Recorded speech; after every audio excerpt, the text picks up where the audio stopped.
Hola amigos, ¿cómo están? Espero que se encuentren muy bien. Vamos a ver otro pequeño video test de 20 preguntas. Espero que nos vaya muy bien a todos, así que vamos a iniciar con la pregunta número uno. Paciente en un centro sin servicio de hemodinamia presenta infarto agudo al miocardio con elevación del ST de 3 horas de evolución. ¿Cuál es la conducta correcta? Iniciamos un beta bloqueador y rehablamos en 24 horas. Fibrinólisis sistémica en menos de 30 minutos. Solo administramos aspirina y observamos, administramos sedación con morfina y monitorizamos o esperamos a traslado sin tratamiento. Pregunta que pues es de las típicas de la UNACOM y también está bastante sencilla. Recordemos que tenemos 90 minutos o 120 minutos para realizar la terapia de reperfusión. 90 minutos si contamos con un centro con hemodinamia. En este caso nos dice sin centro de hemodinamia, no nos especifica que tenemos menos de 120 minutos para llevarlo, lo cual estaría dentro de las alternativas. Pero bueno, acá ya nos dice que pasó 3 horas, entonces lo correcto será, lo más fácil de todo, pues la fibrinólisis. No hay más, no tenemos que esperar, no vamos a esperar traslado y no vamos a sacar tratamiento cuando la fibrinólisis es lo indicado en estos casos y lo podemos dar con alteplasa, por ejemplo, un dato de fibrinólisis, pero igual, y recuerden, antes se manejaba el acrónimo MONA, pero actualmente ya no se lo usa del todo va dependiendo. Que no haya infarto del ventrículo derecho para administrar la, la nitroglicerina o los nitratos por el riesgo de excesiva vasodilatación, que la morfina también causa vasodilatación y solamente se utiliza cuando hay bastante dolor.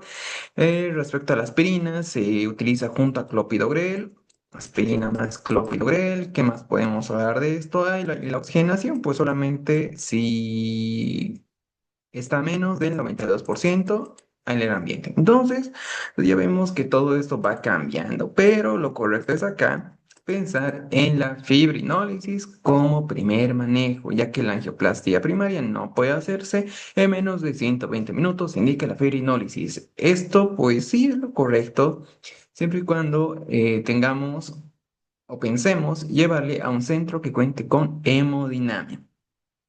Pregunta que estaba sencillo. Varias veces hablamos de eso, así que estoy seguro que todos lo saben. Vamos a la pregunta 2. Un paciente de 65 años hospitalizado en la UCI por un shock séptico de foco abdominal ya resuelto presenta súbitamente fiebre 38,5 y escalofríos. Se encuentra hemodinámicamente estable. El paciente tiene instalado un catéter venoso central subclavio desde hace 8 días. No se observan signos inflamatorios en el sitio de inserción. Ante la sospecha de una infección asociada a catéter, ¿cuál es la conducta diagnóstica más adecuada? Cambiamos el catéter a través de una guía hidrofílica y cultivamos la punta del catéter antiguo. Tomamos hemocultivos periféricos y si estos son positivos, iniciamos antibióticos sin retirar el catéter. Iniciamos bajo empírica y solicitamos solo un urocultivo ya que el sitio de inserción desde el catéter venoso central está sano. Tomamos hemocultivos pareados, o sea, uno periférico y uno a través del catéter, para medir el tiempo de diferencia de positividad o retiramos el catéter de inmediato y enviamos a punta al cultivo con la técnica de Mackie. Pregunta que sí está un poco compleja, nos podemos confundir fácilmente, así que si respondemos mal aquí, no se preocupen que sí está compleja. Bien, adulto mayor que está hospitalizado, bueno, por un foco de shock séptico que ya se resolvió. Ahora súbitamente fiebre. Su hemodinamia, que acá pienso que vale mucho para responder correctamente la alternativa, pues sí vale mucho acá la hemodinamia. El paciente tiene instalado este catéter desde hace 8 días, bueno, el tiempo igual acá como que está bien. Y no se observan signos inflamatorios en el sitio de inserción, pero aún así se sospecha una infección asociada al catéter. Cambiar el catéter es lo que menos vamos a pensar, ya que ¿de qué sirve que cambiemos este catéter si pensamos en que haya una infección asociada al catéter? O sea, sacamos el catéter antiguo, pues bueno, en el sitio está la infección, incluso ya puede estar examinada una bacteremia, metemos el catéter nuevo y ya va a estar infectado nuevamente, o sea, es algo ilógico. Tomamos hemocultivo periférico y si estos son positivos, iniciamos antibióticos sin retirar el catéter, como que ya recobra algo de sentido, pero periféricos. ¿Por qué no tomamos un cultivo del catéter también? Sería algo correcto. Si pensamos en una infección asociada al catéter, pues ya se resolvió el foco de shock séptico. Ahora debe ser algo por el catéter. Sería incorrecta, ya que nos vamos a la bacteremia, pero el catéter también es muy importante. Iniciar banco empírica y el urocultivo. Solo urocultivo es incompleto, ya que acá nos dice ya que el sitio de inserción del catéter está sano, pero no es una infección por catéter venoso central. Por más que nos diga que haya solamente signos de inflamación, si la pregunta nos va y nos resalta que se sospecha una infección asociada a catéter, pues debemos sacar el cultivo también del catéter, el cultivo también del catéter. Bien. Entonces, dicho esto, pienso que ya está mucho más fácil lo que vamos a hacer, uno periférico y uno a través del catéter, para medir el tiempo de diferencia de positividad, o retiramos el catéter inmediato y enviamos a la punta a cultivo. Quizás para muchos lo más lógico es, si hay una infección del catéter, pues retiramos y listo. Quizás para otros digan, bueno, si tenemos una infección del catéter, ah, podemos esperar y sacar el cultivo, no hay ningún problema. Y lo correcto acá es depende, pero depende de qué. Es de lo que, de lo que hablábamos al inicio, de su hemodinamia, de cómo se encuentra el paciente. Acá está hemodinámicamente estable, solamente con algo de fiebre y signos de inflamación, pero bueno, hasta ahí. O sea que, aunque saquemos el cultivo del catéter y la cultivos, pues no habrá ningún problema, no se va a deteriorar, eso no es algo que pues, ya nos llame la atención. Por lo tanto, la alternativa está incorrecta. Si por el contrario nos sería hemodinámicamente inestable, pues ya, debemos retirar el catéter, mandamos esto de la punta para el cultivo y listo, realizamos la técnica de Maki. Pero acá lo correcto es que va a ser la alternativa D. Nos dice que hay dos formas principales de confirmar. Con retiro del catéter mediante la técnica Maki, lo cual es simplemente sacarlo todo. Tiene una alta sensibilidad, pero requiere sacrificio del dispositivo. Además, solo detecta bacterias en la superficie del catéter. Colonización, o sea, la colonización extraluminal, lo cual es más común en catéteres de corta duración, o sea, entre los 7 a 10 días. Sin retiro del catéter, la técnica de caso clínico se basa en que la concentración de las bacterias dentro del catéter es mucho mayor que en la zona periférica. Por lo tanto, al incubarlas, la máquina de cultivo detectará el crecimiento mucho más rápido que la muestra. Es muy superior para detectar colonización intraluminal por dentro del catéter, que es precisamente la ruta de infección que más frecuentemente en catéteres llevan a más de una semana instalados, como el paciente que tiene 8 días. Pero bueno, más que eso, yo pensaría en eso de la hemodinamia que a mi parecer es un poco más fácil de verlo de esa manera. Igual la explicación está buenísima, pero mm, no sé, como tip les dejaría eso. Vamos a la pregunta número 55. Pregunta número 3. Hombre de 55 años con fiebre, dolor lumbar, disuria y puño, percusión lumbar positiva, leucocitosis y urocultivo positivo para Escherichia coli. ¿Cuál es el tratamiento empírico más adecuado para pielonefritis aguda? Bueno, esta pregunta que está muy sencilla: cefalexina, cipro, trimethoprim, sulfamethoxazol, nitrofurantoína, amoxicilina. Bueno, regaladísima.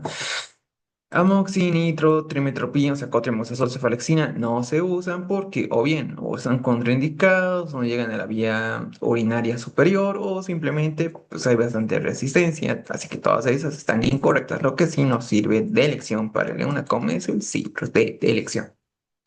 El cuadro clínico corresponde a una pielonefritis aguda no complicada. El tratamiento empírico ambulatorio es el de la cipro. Debe basarse en la eficacia sobre Escherichia coli. Si la resistencia local a fluoquinolona es menor al 10%, el ciproral es el tratamiento de primera línea. Muchas veces es elección. Ese tratamiento presenta una excelente penetración del tejido renal en áreas con alta resistencia, o si el paciente no tolera fluoquinolonas, puede considerarse otras alternativas como cefalosporinas de tercera generación o trimethoprim o cilcotrimusazol, pero este cotri se usa más en niños, pero en cistitis, no en una pielonefritis.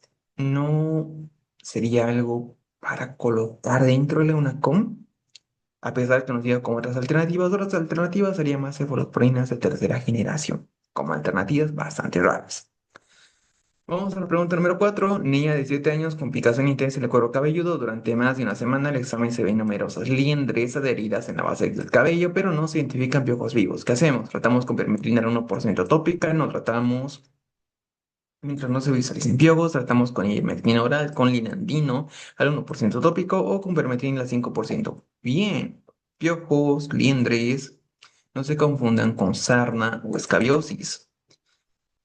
Que el tratamiento es casi igual, solamente cambia la concentración. Ivermectina oral, pues como que se usa, pero de segunda línea. Lindano al 1% no, eso no se debería usar porque es muy tóxico. Ivermectina, bueno, ya dijimos, y no tratar, no, ese es incorrecto. Debemos tratar por más que no se visualicen piojos. Ahora nos queda dos, permetrina al 1% o al 5%. Ambas son lociones que pues son buenísimas para como tratamiento de elección, pero ¿cuál será para este caso y cuál será para escabiosis? 1% es para este caso, para liendres, piojos, 5% es para escabiosis, sarna, que al final esos dos son lo mismo. Ojo, que incluso acá el 1% puede ser igual al 2%. A veces no colocan directamente el 1% dentro de una, como colocan 2% y ni por qué asustarse, no vamos a pensar, ah, bueno, 2% entonces no está mal, no, igual puede ser. Así que bueno, pues esta loción es de elección. Nos dice su modo de aplicación, el peine fino o lendrero. Nos sirve, sí, pero no como tratamiento, sino como manera coadyuvante que la vamos a utilizar también junto con esta permetrina. Otras opciones nos dice permetrina al 5% para escabiosis, no para pediculosis. Y remetina oral para casos resistentes o contraindicaciones tópicas. Y lindano, no por su neurotoxicidad. También se recomendará lavar la ropa, bueno, de todo, pero pues bueno, casi no se lo debo utilizar. Entonces, vamos a la pregunta número 5. Rango normal de potasio sérico. Vaya, esta pregunta está arregladísima. 1, 5 a 2, 5, 3, 5 a 5, 5, 5 a 6, 5, 4, 0 a 6, 0, 2, 0 a 3, 0. Pues bueno, es 3.5 a 5. No hay por qué explicar más o andar con más rodeos en esta pregunta porque está bastante sencilla, la verdad. 3.5 a 5 es lo correcto, no hay más. Pregunta que estaba súper sencilla. Vamos a la pregunta 6. Hombre de 45 años es rescatado tras caer a un lago de aguas gélidas. Al ingresar al servicio de urgencia se encuentra con compromiso de conciencia estupuroso, piel fría al tacto y presenta temblores generalizados intensos con signos vitales de presión arterial 160, la cardíaca 55, la respiratoria 12 y su temperatura rectal, que es la más confiable, 31,5. ¿Cuál es la clasificación de hipotermia y la medida de recalentamiento? Ya. Será moderada con recalentamiento mediante bypass cardiopulmonar inmediato, hipotermia leve. Damos café caliente por vía oral y ejercicio activo, igual una leve con recalentamiento pasivo con mantas térmicas. Hipotermia moderada, donde vamos a recalentar activamente con mantas de aire forzado y con sueros tibios, o ser una severa, donde el recalentamiento activo interno e invasivo con lavado gástrico y pleural. Hay hay una manera pues bastante sencilla de recordarlo simplemente por su clasificación, donde de tal rango, lo moderado, bajo de esto, pues ya es severo o grave. Arriba, leve. Con fines prácticos, pues solamente debemos recordar lo que está al centro, o sea, lo moderado. Lo moderado es 28 a 32. Menos de esto, severo. Más de esto, leve. Y este paciente se encuentra en 31,5. Y eso que nos dice a nosotros, que es algo moderado, entonces el tratamiento será moderado. Otra manera de verlo es según la gravedad. Imagínese a alguien que se esté congelando, pues que vamos a pensar primero que en casos más graves, pues estará hemodinámicamente inestable, eso se reflejará en los signos vitales, donde acá puede estar con hipotensión, la cardíaca que esté bastante disminuida, la temperatura rectal pues abajo de 28. También en el electro, si es que se lo utiliza, nos da la onda J de Osborne, que también es clave. Y si fuera leve, pues bueno, el paciente estaría con escalofríos, tal vez, la temperatura que es un dato clave y los signos vitales que estarían relativamente normales, pienso que normales incluso. otra manera de verlo, pero en este caso pues ya descartamos las leves y las severas. Nos quedan dos, una moderada que nos dice que el tratamiento es mediante bypass cardiopulmonar y la otra que es con estas mantas de aire forzado y sueritos tibios. Pues lo correcto es pensar en la alternativa D, porque la alternativa, está mal este tratamiento, ya que esto se lo utiliza cuando es algo severo, porque bueno, es el ECMO, el paciente es un proceso que ya nos indica severidad del mismo nombre, porque lentamente bypass cardiopulmonar no vamos a pensar en algo moderado. Si es es muy bueno, pero pues es para casos severos. Entonces acá marcamos la alternativa de, estamos en lo correcto. Hipotermia leve, no sé si 32-35, moderada 30-32, pero 28-32 es lo correcto para moderada. Va por ahí, que es un dato, pienso yo, mucho más exacto. Entonces, leve, consciente, temblores y listo. Moderado, que aquí se encuentra la paciente que tiene alteración de conciencia porque es estupuroso. Recuerden que cuando ya es algo severo, muchas veces se encuentra confundido. O directamente comatose, igual puede ser. Que estará con bradicardia, riesgo de bradiarritmias. En la severa nos da el datazo que se busca la una J de Osborne y esto nos puede venir en un caso clínico que yo lo veo muy interesante, que no estoy seguro si la vimos en una reconstrucción o no, pero pues bueno, si entra, ya sabemos a qué se refiere. Vamos a la pregunta 7. Niño de 8 años con antecedente de una infección respiratoria alta de 10 de evolución. Consulta por persistencia de rinorrea purulenta y obstrucción nasal. En las últimas 24 horas se agrega fiebre 39 grados, dolor intenso en la región malar derecha y aumento de volumen con eritema en el párpado superior e inferior derecho. El examen físico destaca una leve proptosis y dolor a la movilización ocular. ¿Cuál es el diagnóstico más probable? La conducta inmediata será una conjuntivitis bacteriana y vamos a indicar colirios antibióticos, será una rinitis alérgica estacional, indicamos antihistamínicos, será una dacriocistitis aguda, realizamos un masaje interno, un masaje lagrimal, de saco lagrimal, será una celulitis orbitaria, pedimos taqui antibióticos, o será una rhinosinusitis aguda no complicada. Bien, pregunta que parece compleja, pero está sencilla. Tenemos muchas, no muchas, pero sí unas red flags. Y red flags bastante importantes. Primero, antecedente de una infección respiratoria alta. 10 días de evolución. Bueno, y es un dato clave. Rinorrea purulenta y obstrucción nasal. Como que un poco en específico por esto.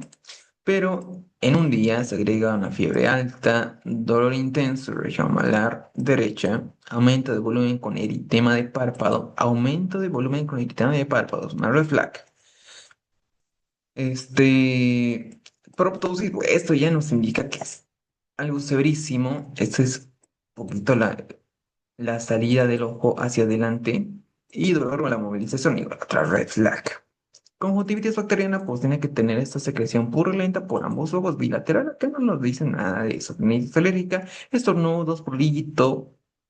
No tenemos esos datos. Dacrocystis aguda por una obstrucción en la parte mm, interna, inferior del ojo,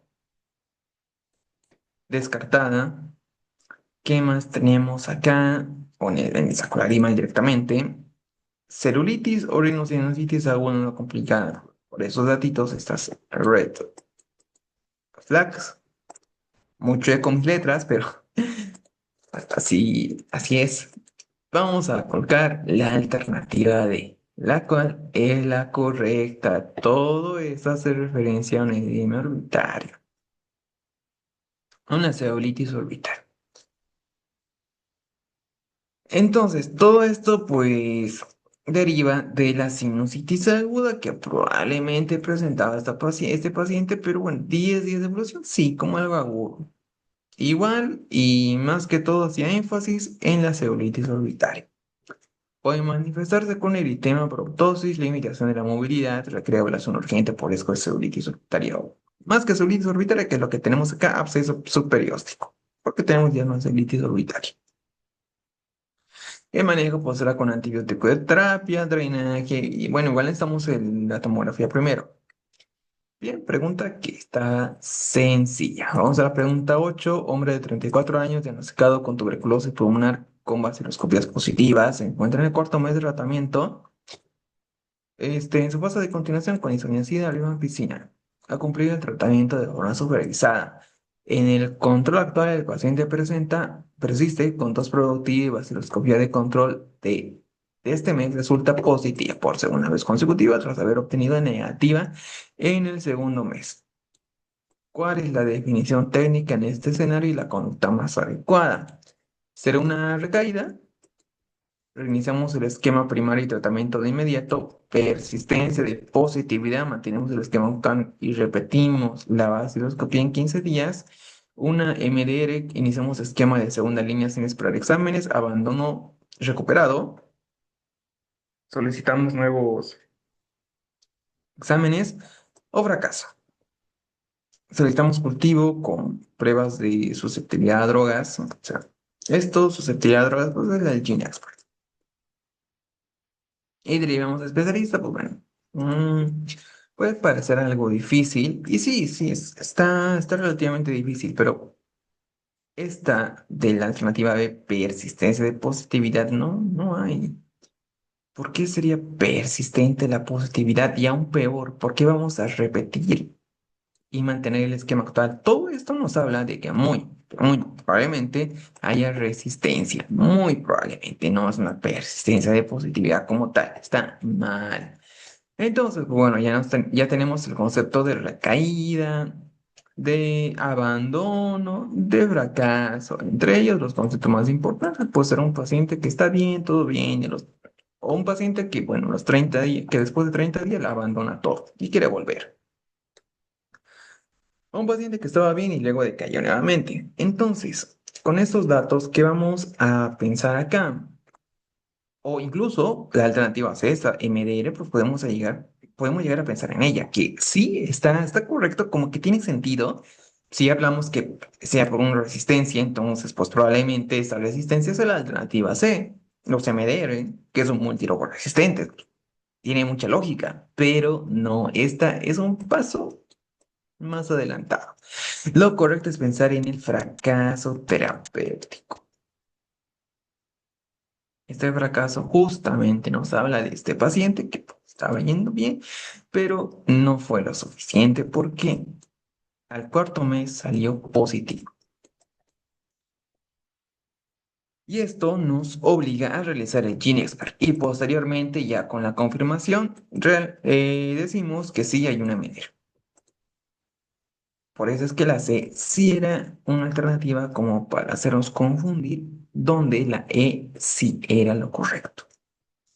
Entonces, pues si el cuarto mes el paciente sigue expulsando bacilos vivos, la baciloscopía positiva, técnicamente se considera que el tratamiento fracasó. En el caso clínico, el paciente tuvo una baciloscopía negativa al cuarto mes y luego volvió a ser positiva. Esto, mucho gerente de resistencia, que lo sabemos. Los bacilos que eran resistentes a la isoniazida o la rifampicina sobrevivieron y empezaron a multiplicarse, haciendo que la baciloscopía vuelva a ser positiva. Entonces, porque es obligatorio esto del GeneXpert, ante un fracaso no se obliga a simplemente repetir el tratamiento, cambiar de fármaco a ciegas. Hacer eso es la receta perfecta para crear la multiresistencia. Bueno, aumentar esto, es obligatorio realizar el cultivo y una prueba de sensibilidad como el GeneXpert. Esta es la clave. Y también vamos a llevar al especialista, pues porque serán fármacos de segunda línea que son más tóxicos y requieren una medición más estricta de los fármacos. Pregunta que, bueno, tuberculosis es un tema muy, no sé si muy preguntado, pero cuando salen preguntas de TV, mayormente sobre la clínica. Vamos a la pregunta 9. Para prevenir la transmisión nosocomial los tiroides difíciles, ¿qué medida es esencial? Probiótico a todo, ventilación con aire acondicionado, mascarilla quirúrgica, gel hidroalcohólico solo, limpieza con esporicil, la mano de manos con agua y jabón. Bueno, pregunta que parece algo, no, entre fácil, pero confuso.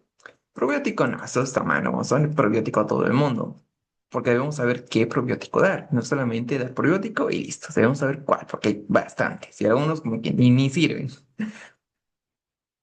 Entonces, ventilación con aire acondicionado, como que no tanto. Mascarillas quirúrgicas. Podemos llegar a pensar en ello, pero aún así no pienso. No creo que sea lo correcto. Gel, bueno, está bien. Su gel hidroalcohólico, alcohol en gel, bueno, está bien. Limpieza con esporicida y lavado de manos, como que suena más real, tal vez por el lavado de manos, que es algo, no sé, como que algo mecánico que siempre hacemos, no es como que nos deben decir que nos hemos lavar las manos, pero muy mecánico, especialmente en el área nosocomial, pues es algo que debemos realizarlo. Nos dice de Clostridium difficile, limpieza con esporicida. Vamos a colocar esta, porque lavado de manos es lo más coherente, o incluso podría ser la alternativa E, sin contar esta limpieza con esporicida. Vamos a ver, y sí, estamos bien, por poco. Se propaga mediante esporas resistentes que pueden sobrevivir a largos periodos en el entorno hospitalario. Estas esporas no se eliminan con desinfectantes comunes, por lo que requieren agentes esporicidas para su control efectivo. Y también lavado de manos, que pues así rompemos este ciclo. Pregunta que sí estaba compleja. Estaba compleja.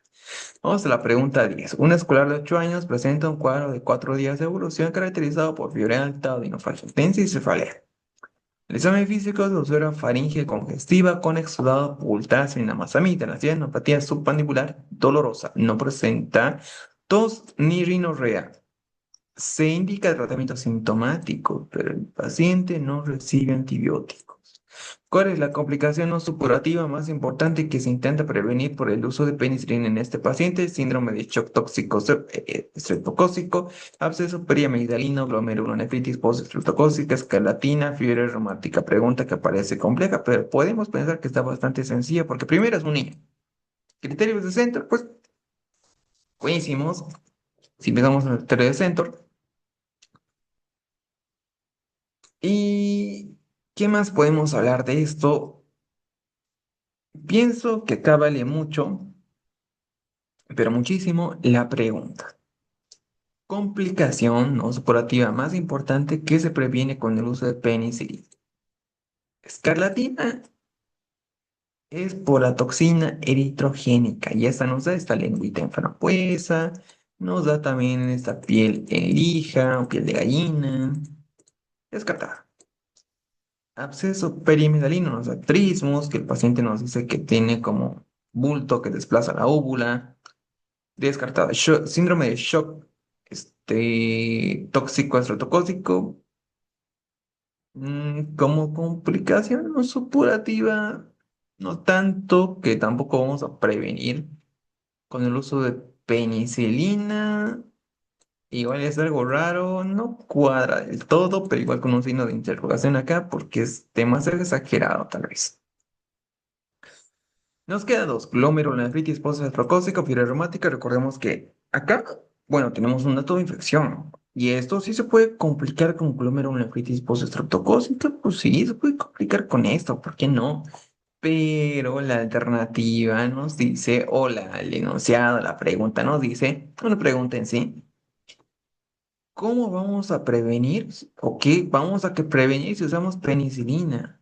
Y esto, pues, hace referencia a la fiebre reumática. Niño con criterios de Centor, donde no se le puso antibiótico y nos pregunta qué prevenimos con el antibiótico, pues es la fiebre reumática, no hay más. Se puede desarrollar semanas después de una amigdalitis estreptocócica no tratada como resultado de una reacción autoinmune cruzada frente a antígenos del biogénes. Esta enfermedad puede afectar el corazón, articulación y sistema nervioso. Producirá la carditis, la artritis migratoria, la de Sydenham, la prevención de PA y el tratamiento antibiótico indicado. No había más. Postestreptocócica, que igual puede ser complicación, puede ser, pero no la prevenimos con penicilina, que era lo que quería que respondamos a la pregunta. Vamos a la pregunta 11. ¿Qué hallazgo en la tomografía de cuello puede apoyar el diagnóstico de carcinoma espinocelular con metástasis ganglionar?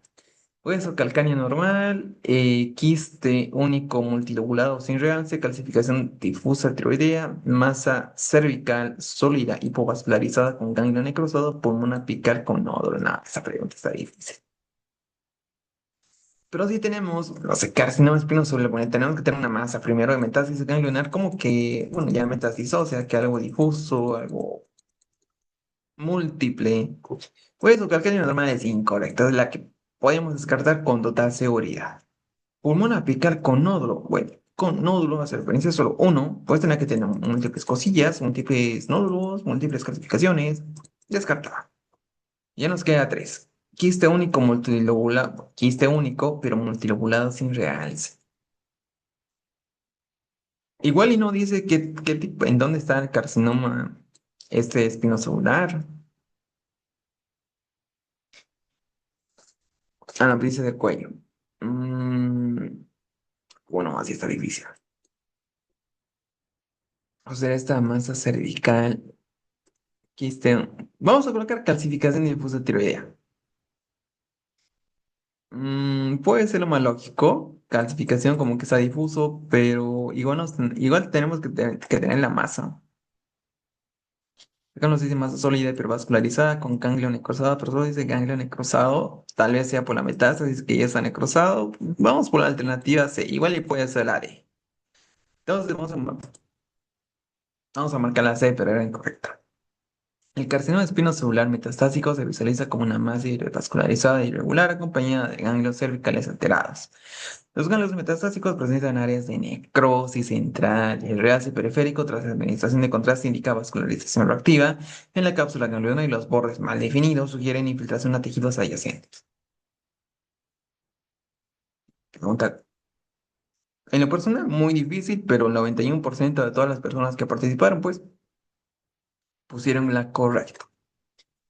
Vamos a la pregunta número 12. ¿Cuál es la prevalencia aproximada de la recaída en pacientes con trastorno depresivo mayor tras un primer episodio? 5% en 2 años, 100% en un año, 50% en los primeros 2 años, 10% en 5 años, 80% en 6 meses. Pregunta que si está difícil, es un datito como que está por ahí, pero pues sí es importante. No sé, no sé si estás seguro si es importante de recordar igual, porque esto me parece algo muy específico que no lo leemos con total precisión cuando estamos estudiando.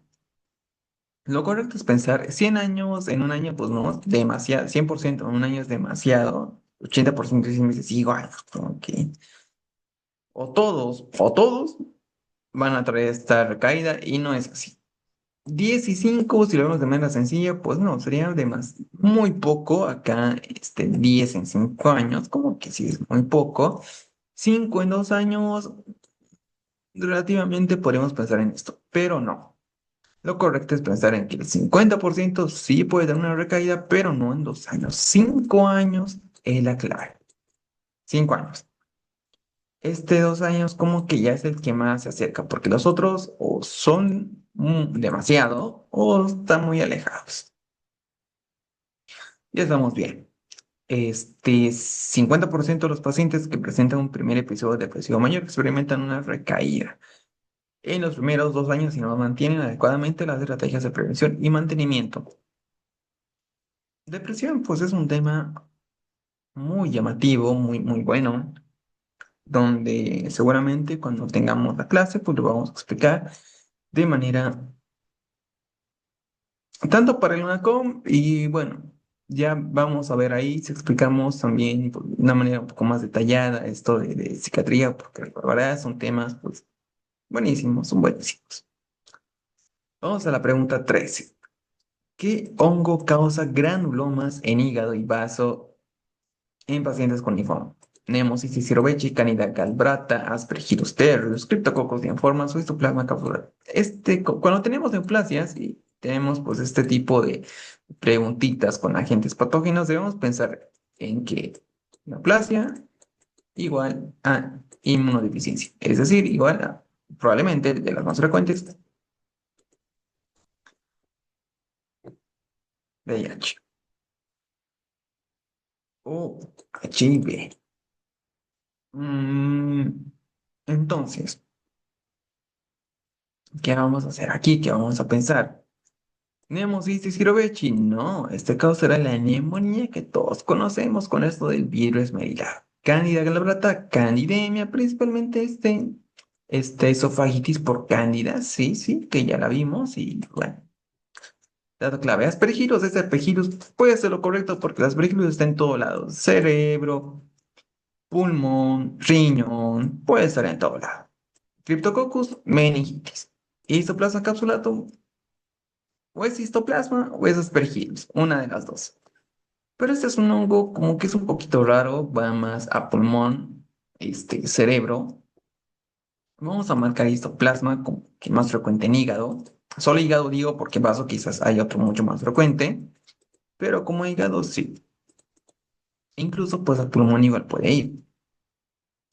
Pero bueno, acá estamos en lo correcto. Causa histoplasmosis diseminada en pacientes con linfoma VIH, formando granulomas en hígado y vaso. El diagnóstico seriamente ante un antígeno urinario y también puede confirmarse mediante cultivo de médula ósea, su tratamiento con anfotericina B. Vamos a la pregunta 14, que ojo, esa pregunta pues estaba muy compleja. Vamos a la pregunta 14. Un médico es nombrado director de un centro de salud familiar o un CESFAM tras haber definido la visión del centro, o sea, planificación y asignado las funciones a cada unidad. La organización, ya se dice planificación, organización. Se enfoca en trabajar directamente con el equipo de salud para resolver conflictos internos, fomentar la comunicación efectiva y asegurar que todos los funcionarios mantengan el compromiso con las metas de cumplimiento de metas sanitarias. ¿A qué etapa del proceso administrativo corresponden esas acciones? Dirección, planificación estratégica, evaluación de procesos, control, organización de recursos. Bien, pregunta de salud pública que pues sí lo veo algo complejo, sí está un poco complejo.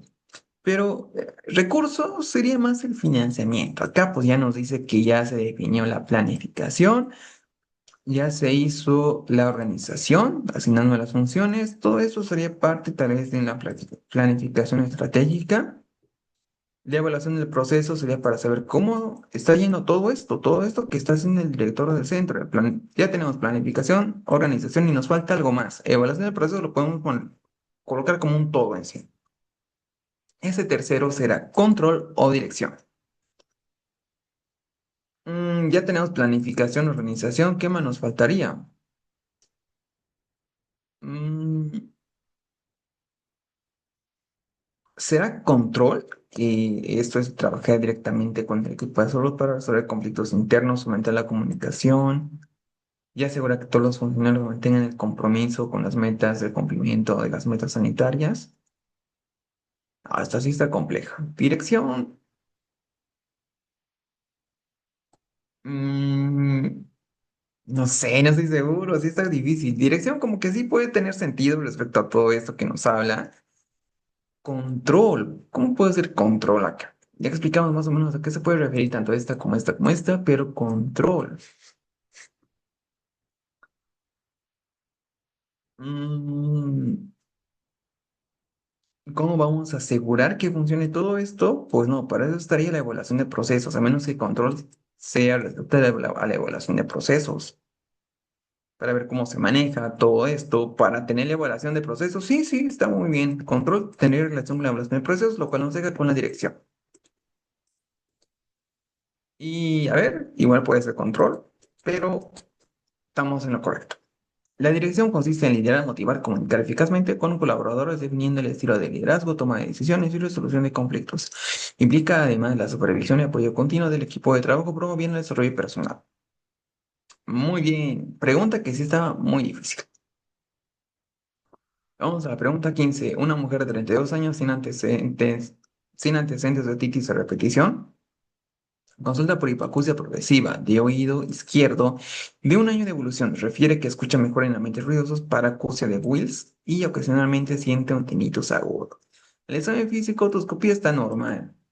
Pruebas con diapasones, Weaver lateral izquierda y RNA negativa en el oído derecho, en el oído izquierdo. Resto del examen otorrinolaringológico, no. ¿Cuál es el diagnóstico más probable?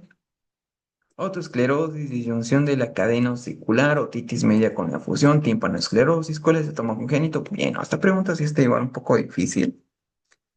Mm, un poco, porque esto pienso que más que todo sería recordar, no estoy seguro si es patognomónico, pero sí es casi propio, esta paracosia de Willis, donde justamente es esto, que la paciente escucha mejor en ambientes ruidosos porque tiene que hablar más fuerte y eso está implicado algo de la vibración, me parece. Y además, la otoscopía está normal, que es algo bastante raro. En sí, datos bastante raros para una alternativa bastante rara también.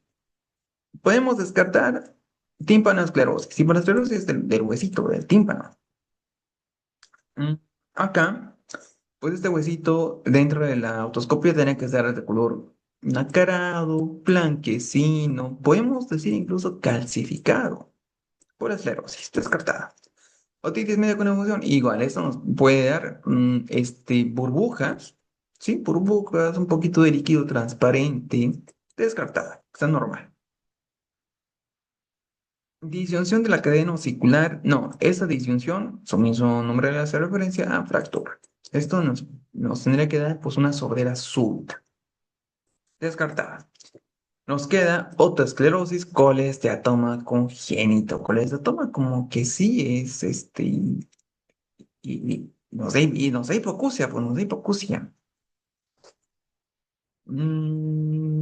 Pero tiene aparacosia de Wins. Ojo, congénito. Congénito quizás nos tiene que hacer referencia a que un familiar de primer grado tuvo esto en un niño, quizás incluso por ser congénito. No sería tanto como colesteatoma, que incluso por su OMA ya nos habla de que OMA. Entonces, pues, lo correcto será pensar en otosclerosis. Y sí, este es lo correcto. Y ojo, recuerden que esta no estoy seguro si es patognomónico, pero es clave pensar en la paracusia de Wilms, que es propia esta. Y más raro aún, que todo sea normal dentro de la endoscopía.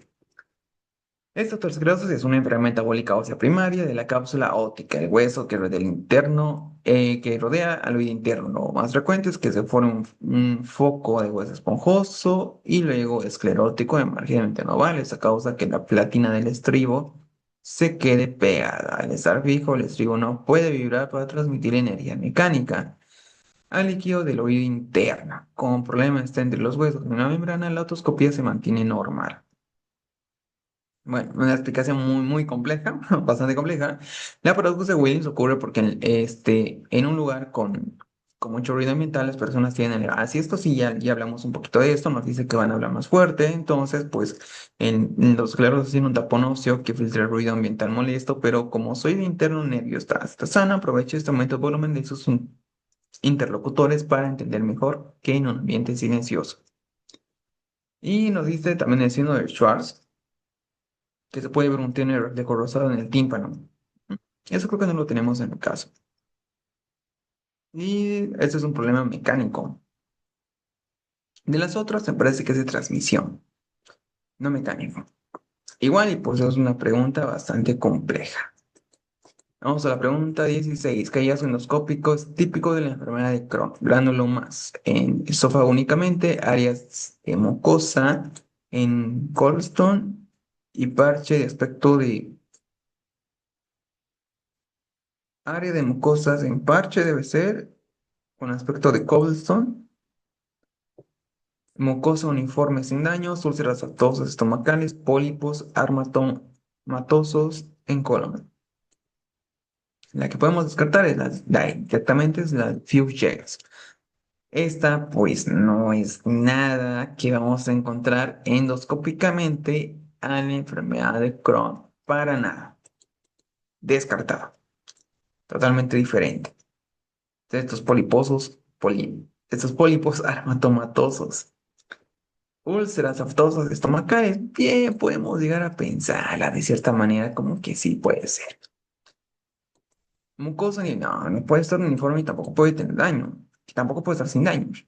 Sería todo lo contrario. Granulomas en eso únicamente no, pero pues sí afecta el estómago pero únicamente. Esta va en parches. Es como que en cualquier parte del tubo digestivo puede haber acá una lesión, acá otra lesión, acá otra lesión, acá otra lesión, acá otra lesión, que es en parche, en cualquier lado puede estar.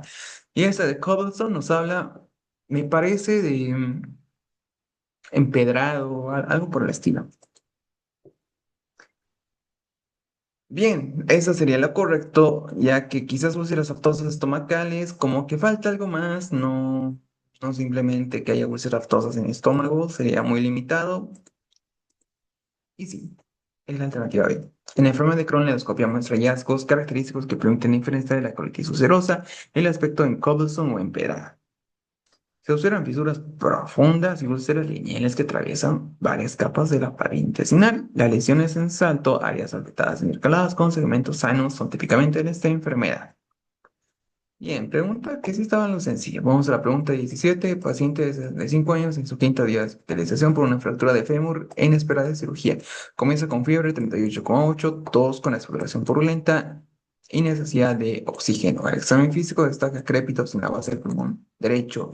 La radiografía de tórax muestra una nueva opacidad alveolar del lóbulo inferior derecho. No tiene antecedentes de hospitalización previas ni uso reciente de antibióticos.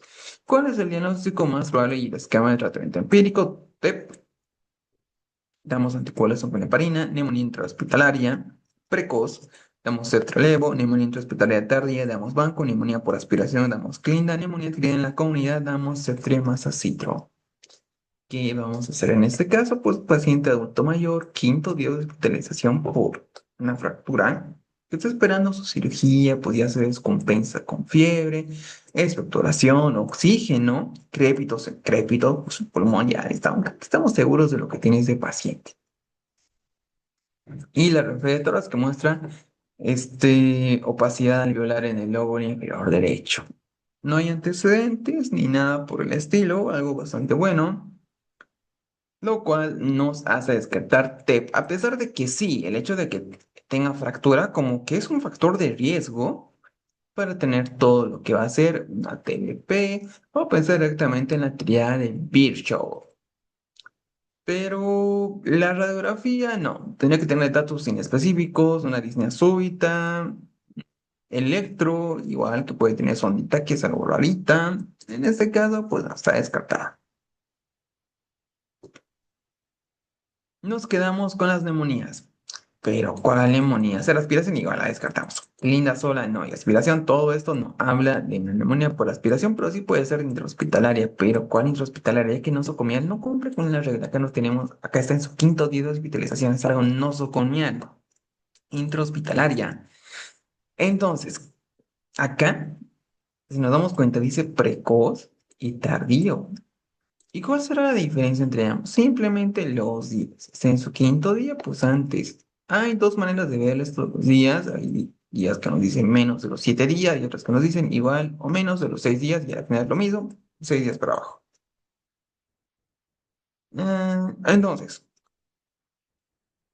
ya sabemos el tiempo, ya sabemos qué vamos a hacer, pero ¿por qué Cetrilevo? Es debido a que los agentes son muy parecidos a los de una neumonía adquirida en la comunidad. Son casi los mismos.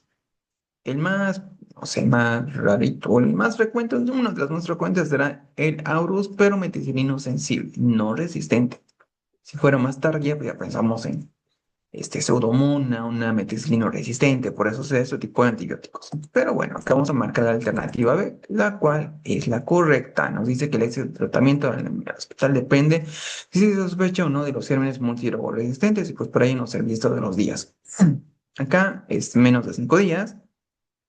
El paciente ha estado poco tiempo expuesto a la fuera cuaternaria agresiva de los hospitales. Y acá se encuentran los que son como de la NAC. El Pneumoniae, Haemophilus influenzae, el Aurus, pero sensible. Y la Ceftria olevo, pues tiene un buen espectro frente a esos gérmenes. Si fuera ya más días, entonces pensamos en piperazolina, tazobactam. Entonces, igual, algo de la ausencia de los factores de riesgo para multiresistencia, incluso el paciente lleva 5 o 6 días, y si es una persona que no ha recibido antibióticos los últimos 90 días, que no está en diálisis y que no viene de una residencia de ancianos, el riesgo de tener un multirogo resistente es bajo. Igual, y pues, quizás en la práctica clínica cambia y todo esto, pero acá no. Y debemos hacer caso a lo que nos diga el EMACO. Vamos a la pregunta 18. Hombre de 28, perdón, mujer de 28 años embarazada con sospecha de apendicitis aguda, fiebre 38,8, dolor en fosa de la cara derecha, leucocitos 14.000. ¿Cuál es el examen de imagen de elección? Eco, TAC, radio, gamma, resonancia. Gamografía con leucocitos marcados, no, esa es incorrecta. Además que sea 28 años, embarazada, pues todo nos habla de una alternativa que es resonancia magnética de segunda línea, podría ser. Pero lo correcto es pensar en la ecografía, ya que la TAC y la radiografía como que se evita dentro del UNACOM por eso de la radiación que te van a tener. Y acá que está embarazada, así que no. Entonces, pues lo correcto será pensar en esta ecografía como primer examen, igual se lo puedo usar en niños. Y ya si no funciona en la resonancia magnética, aún así recordemos que la cual estándar siempre es la tomografía, pero en esos casos, pues quedan casos especiales. Las mujeres en edad fértil con sospecha de apendicitis, la ecografía abdominal es de primera línea, ya que se evita, pues, por esto de la relación. Permite visualizar directamente la apéndice inflamada y confirmar la sospecha diagnóstica y ofrece ventaja de evaluar simultáneamente los órganos ginecológicos como ovarios, trompas. Listo, súper sencillo. Vamos a la pregunta 19. ¿Qué fármaco está indicado para tratar giardiasis? Metrotini, lactulose, metronidazol, albendazol, loperamida, hidratación, ciproyomeprazol. Loperamida, hidratación es incorrecto. Loperamida no, en caso de infección nunca se da loperamida. Ahora que tengamos albendazol, albendazol, mebendazol, no son el tratamiento correcto, a pesar de que se puede usar, pero no. Hay mejores, hay mejores. No son tampoco tan raros de encontrarlos. Hay mejores como el metro y tinidazol. Para una tinidazol de elección, en una dosis única. Y el metro, que todos lo conocemos, antiprotozoario y para anaerobios, que también que nos sirve. Son fármacos de elección para tratar yardiasis con infección causada por Yarda Lab. Actúan penetrando en el parásito, dañando su ADN mediante los radicales libres, lo que interfiere en su síntesis y conduce a su muerte. Pregunta, pues que está súper sencilla. Vamos a la pregunta 20. Un hombre de 72 años y pertenece a un tratamiento con enalapril, depletado, de volumen tras una, ¿qué dice? Tras una, cirugía de cadera. Comienza a usar diclofenaco 75 miligramos cada 12 horas por dolor persistente. ¿A los cuántos días a los pocos días presenta edema de extremidades inferiores y displasia tensionales de 165 sobre 95, previamente controladas? ¿Cuál es el mecanismo principal que explica el alza de las presiones arteriales en este paciente?